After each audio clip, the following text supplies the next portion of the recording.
최근 유럽 군사 전문 매체들의 데이터 테이블을 살펴보면 반복적으로 등장하는 국가가 있습니다. 바로 발트 3국 최전방에 위치한 에스토니아입니다. 인구 약 130만 명, 현역 병력 약 7,000명, 예비군을 모두 포함해도 3만 명 수준에 불과한 소국이지만 러시아와 직접 국경을 맞댄 지정학적 위치 때문에 나토 내부에서는 전략적 가치가 과도할 정도로 높은 국가로 분류됩니다. 실제로 에스토니아와 러시아 국경선 길이는 약 338km에 달하며 수도 탈린에서 국경 도시 나르바까지의 직선 거리는 약 200km에 불과합니다. 이 짧은 거리 때문에 에스토니아의 방위 전략은 병력 중심이 아니라 화력 중심으로 설계될 수밖에 없는 구조를 갖고 있습니다. 이 배경 속에서 해외 외신들은 최근 에스토니아의 장거리 포병 전력 강화 움직임을 단순한 무기 도입이 아니라 생존 전략으로 해석하고 있습니다. 로이터와 유럽 방산 전문 매체들의 분석을 종합하면 에스토니아는 2024년부터 2029년까지 국방력 강화를 위해 약 17조 원 이상을 단계적으로 투입할 계획을 세운 것으로 알려져 있습니다. 이는 국가 GDP 대비 국방비 비율을 3% 이상으로 유지하겠다는 선언과 맞물려 있으며 발트 3국 가운데서도 가장 공격적인 수치입니다. 이 예산이 향하는 핵심 분야가 바로 장거리 포병과 다연장 로켓 전력입니다. 이 과정에서 에스토니아가 선택한 해법이 한국산 다연장 로켓 체계 천무라는 점은 유럽 방산 시장에서도 이례적인 장면으로 받아들여지고 있습니다. 해외 보도에 따르면 이번 계약 규모는 약 5,200억 원 수준으로 단순 발사대 구매가 아니라 발사대와 대량 탄약, 정비, 교육 패키지를 포함한 포괄 계약으로 분류됩니다. 주목할 지점은 전체 금액 중 상당 비중이 탄약에 배정됐다는 점입니다. 발사대 가격이 대략 1문당 200억에서 300억 원 수준으로 거론되는 반면 전체 계약액을 고려하면 수천억 원 규모가 유도 로켓과 장거리 탄종 확보에 투입된 것으로 분석됩니다. 이는 에스토니아가 상징적 전력 과시가 아니라 실제 교전 지속 능력을 염두에 두고 판단했음을 보여주는 정량적 근거로 해석됩니다. 해외 군사 분석가들이 특히 강조하는 부분은 계약까지 걸린 시간입니다. 장거리 포병 전력 도입 가능성이 언론에 처음 언급된 것이 10월 초 그리고 불과 2달 만에 본 계약 체결이 이루어졌다는 점은 유럽 방산 사업 관행과 비교하면 매우 빠른 속도입니다. 통상 나토 국가의 신규 화력 체계 도입은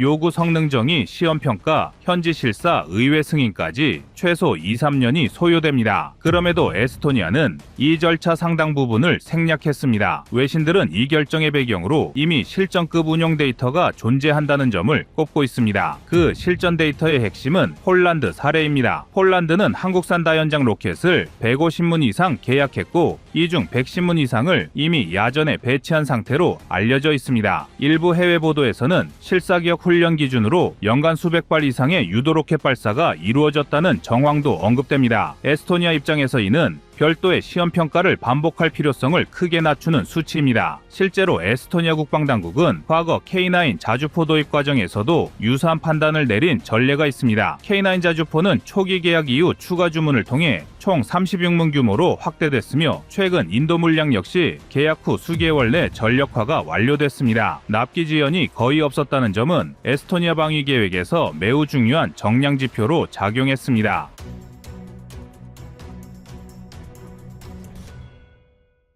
미국산 하이마스와의 비교도 외신 분석에서 빠지지 않습니다. 에스토니아는 이미 하이마스를 주문한 상태였지만 우크라이나 지원 물량 우선 배정으로 인해 실제 인도 시점은 수년 단위로 밀릴 가능성이 제기되고 있습니다. 하이마스 1문당 가격이 탄약 제외 기준으로 600억 원 안팎으로 추정되는 상황에서 납기 불확실성은 비용 대비 효용을 급격히 떨어뜨리는 요소로 작용합니다. 반면 천무는 유도 로켓 기준 최대 사거리 약 80km, 장거리 전술 탄종의 경우 약 300km 내외까지 타격이 가능하며 동일 플랫폼에서 복수 탄종 운용이 가능하다는 점이 강조됩니다. 이는 국토 중심이 짧은 에스토니아 환경에서 후방 억제 능력을 확보하는 데 유리한 수치입니다. 해외 외교 및 안보 매체들은 이번 결정을 단순한 대체 선택이 아니라 병행 운용 전략으로 해석하고 있습니다. 에스토니아는 향후 하이마스가 인도될 경우 이를 취소하지 않고 천무와 함께 이중 체계로 운용할 가능성이 높다는 관측이 나옵니다. 이는 폴란드가 이미 채택한 방식으로 미국산 탄약 체계와 한국산 탄약 체계를 동시에 확보해 정치적 리스크와 군수 리스크를 분산하는 구조입니다. 정량적으로 보면 발트 정구에서 예상되는 초기 교전 시나리오에서 하루 수백 발 발 단위의 로켓 소모가 발생할 수 있다는 분석이 존재하며 단일 공급망에 의존할 경우 이를 감당하기 어렵다는 계산이 깔려 있습니다. 이처럼 에스토니아의 천무 도입은 일회성 계약이 아니라 병력 규모, 국토 깊이, 예산 구조, 납기 일정, 그리고 러시아 위협이라는 모든 변수를 숫자로 대입한 결과물에 가깝습니다. 해외 외신들이 이 사안을 반복적으로 다루는 이유도 여기에 있습니다. 작은 국가가 숫자로 계산해 내린 결론이 유럽 전체의 포병 전력 재편 흐름을 앞당기고 있기 때문입니다. 먼저 에스토니아의 천무 도입 결정을 이해하려면 먼저 발트 전장의 물리적 조건을 숫자로 다시 봐야 합니다. 에스토니아는 남북 길이가 약 240km, 동서폭은 가장 좁은 구간이 100km도 되지 않습니다. 수도 탈린에서 러시아 국경 도시 나르바까지의 거리는 약 200km 수준입니다. 이 말은 곧 장거리 포병 전력이 확보되면 국토 거의 전역에서 러시아 측 주요 군사 거점을 동시에 타격 범위에 둘 수 있다는 뜻입니다. 반대로 장거리 화력이 부족할 경우 방어선이 뚫렸을 때 재편성할 공간 자체가 극히 제한된다는 의미이기도 합니다. 에스토니아의 병력 구조를 보면 이 판단은 더욱 명확해집니다. 현역 병력은 약 7,000명, 예비군을 모두 동원해도 3만 명 안팎으로 평가됩니다. 러시아 서부 군관구에 다닐 야전군 병력 규모가 수만 명 단위로 평가된다는 점을 감안하면 병력 대 병력의 대칭 전투는 애초에 성립하기 어렵습니다. 이 격차를 메울 수 있는 수단은 화력뿐이며 특히 개전 초기 러시아의 집결지와 보급로드를 타격할 수 있는 장거리 포병 전력이 핵심 변수로 작용합니다. 해외 군사 분석 매체들은 이 조건을 전제로 에스토니아의 방위 개념을 소규모 병력 기반의 고화력 억제 모델로 분류하고 있습니다. 에스토니아가 천무를 바라보는 시선은 발사대 몇 문이냐가 아니라 전쟁 첫 주가 아니라 그 다음 주까지 버틸 수 있느냐로 맞춰져 있습니다. 그래서 이번 계약에서 핵심은 발사대 숫자보다 탄약 확보량이라는 계산이 먼저 튀어나오고요. 약 5,200억 원 규모로 알려진 사업비를 문당 200억에서 300억 원 수준으로 가정해 쪼개보면 발사대 값보다 탄약과 군수 패키지에 더 큰 돈이 들어갔을 가능성이 커집니다. 이런 구조는 유도 로켓을 수백 발 단위로 쌓고 장거리 탄종도 수십에서 수백 발 단위로 붙여 전투 지속 능력을 통째로 사겠다는 의미로 읽힙니다. 여기서 성능의 진짜 포인트는 사거리 숫자 그 자체보다 같은 플랫폼에서 단거리 유도 로켓과 더 긴 사거리 탄종을 섞어 운용할 수 있다는 유연성입니다. 표적을 가까운 위협과 깊은 위협으로 나눠서 탄을 골라 쓰는 순간 같은 예산으로도 억제력이 훨씬 선명해집니다. 해외 방산 자료에서 발사대 한 문이 동시 운용 가능한 탄수를 수십 발 단위로 평가하는 이유도 여기에 있고 집중 사격을 걸면 짧은 시간에 넓은 지역을 제압하는 그림이 나옵니다. 발트 정구를 가정한 군사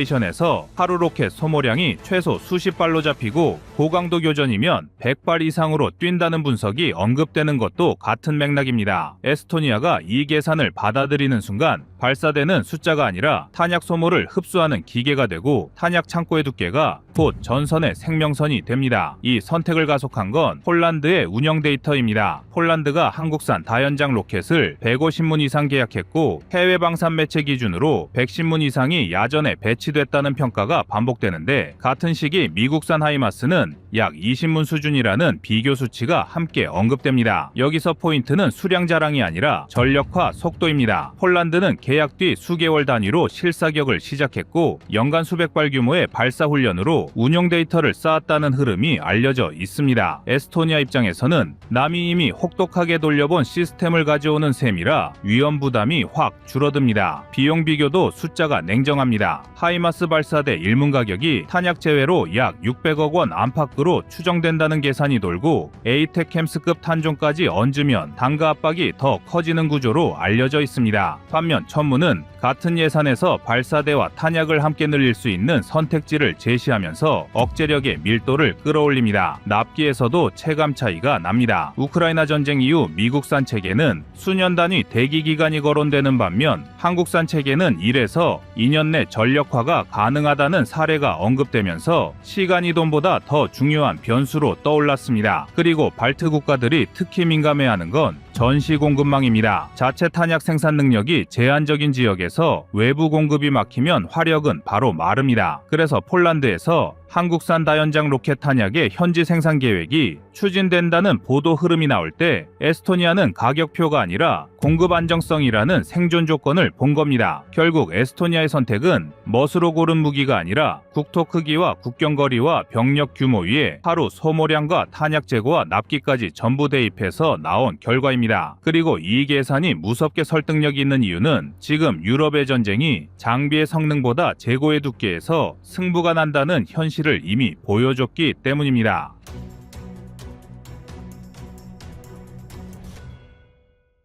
다음은 25년 11월 20일 한국 천무 3.0이 다른 이유 영상입니다. 이번 천무 3.0의 내부 구조를 현장에서 직접 확인한 방산 관계자들은 기존 천무와의 차이를 가장 먼저 플랫폼 자체의 재설계에서 찾았습니다. 육군이 운용 중인 천무는 표준 방탄 설계를 갖추고 있지만 중동형은 철갑탄 방호를 위한 강화 장갑 패키지가 적용돼 있습니다. 천무 3.0은 이 중동형 플랫폼을 기반으로 차체를 설계했기 때문에 전장 환경에서 생존성이 높아졌고, 이는 단순한 차대 교체가 아니라 실전형 요구도를 반영한 전면 개편으로 평가됩니다. 기존 천무의 차체는 총 중량 약 25톤급이었지만 강화형 차체는 약 27톤 전후까지 증가했고, 서스펜션과 구동계도 이를 감당하도록 재설계되었습니다. 로켓포드 역시 기존 천무의 130mm와 230mm 포드 운용 능력을 유지하면서도 드론 패키지와 전술 미사일 포드를 수용할 수 있도록 내부 지지 구조와 냉각 및 전원 패널이 보강되었습니다. 이 때문에 천무 3.0은 단순히 탄종만 바꾸는 것이 아니라 임무 모듈을 바꾸며 전장을 이동하는 방식으로 진화했습니다. 기존 천무는 사거리 80km급 유도 로켓이 최대치였지만 이번 드론 패키지는 동일한 발사대를 사용하면서도 발사 후 분리된 탐지 드론이 전방 80km 이상을 감시하고 사격 지휘소에 실시간 영상, 좌표, 패턴 데이터를 전송할 수 있습니다. 이것은 이스라엘 IAI의 할업 대신 로켓 수송체를 활용한 방식과 유사하지만 한국형은 더 적은 비용으로 동일한 작전 범위를 확보할 수 있다는 점에서 해외 관계자들이 놀라워한 부분입니다. 또 하나의 변화는 대함 및 전술탄도 영역입니다. 새롭게 제시된 CTM은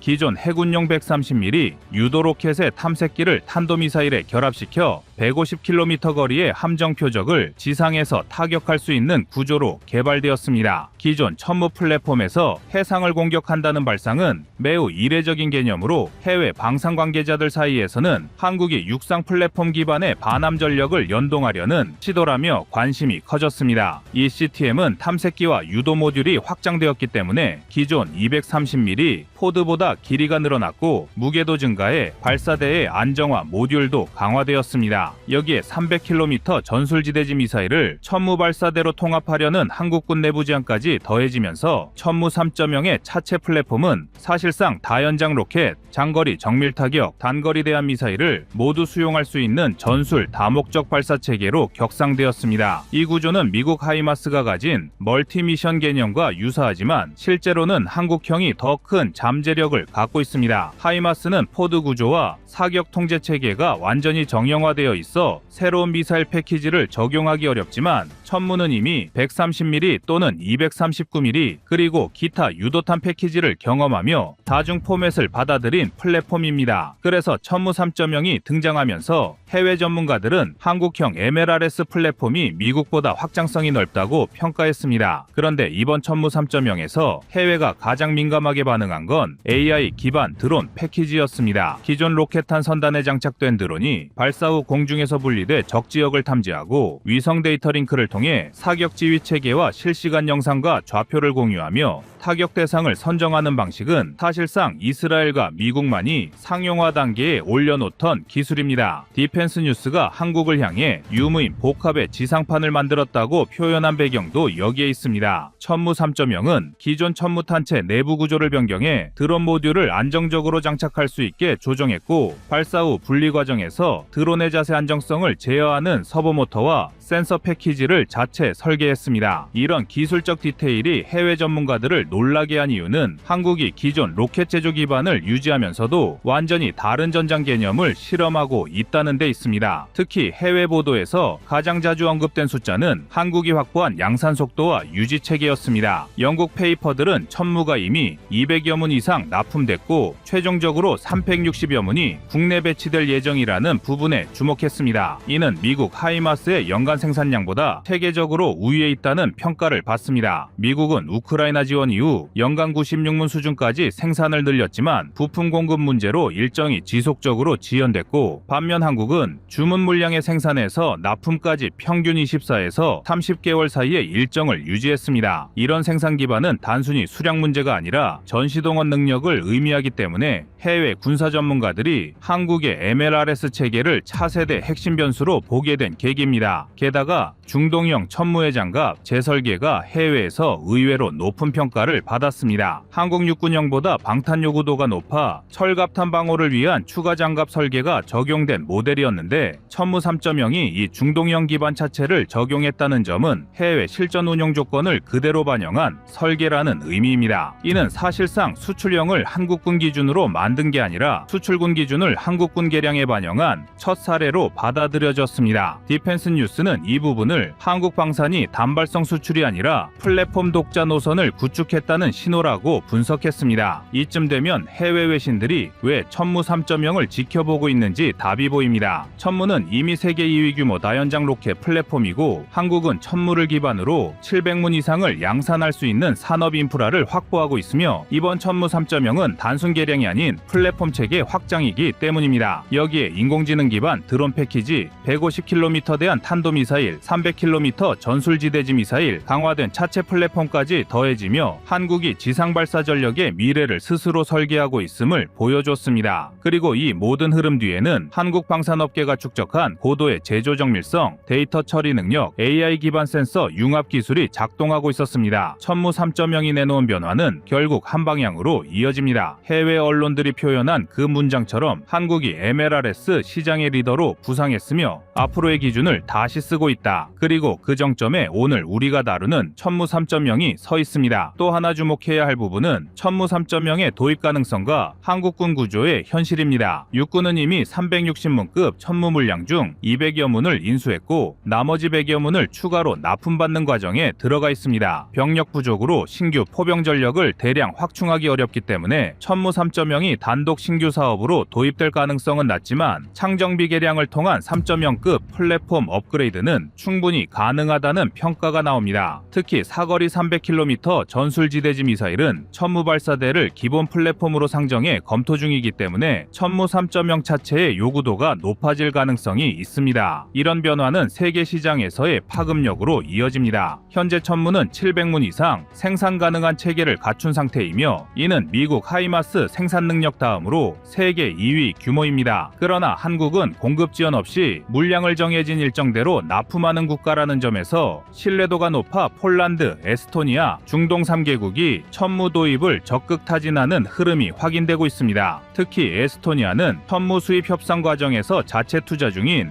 에스토니아 무인지상 차량 테미스와의 절충 교역을 원하며, 이것이 실제로 한국군의 유무인복합 플랫폼 개발에 연결될 수 있는 가능성도 보입니다. 이런 구조는 미국도 갖지 못한 수출 플랫폼과 국내 전력 현대화의 상호교차라는 독특한 모델로 평가됩니다. 천무 3.0이 가진 가장 큰 힘은 기술이 아니라 방향성입니다. 지상 전력을 기존의 로켓포 형태로 고정하지 않고 하늘과 바다까지 확장시켰습니다. 해외 언론이 주목한 이유도 바로 이 부분입니다. 천무 3.0은 단순 개량이 아닌 방산적 사고방식의 변화이며, 앞으로의 지상전력 패러다임을 한국이 먼저 제시했다는 신호로 읽히고 있습니다.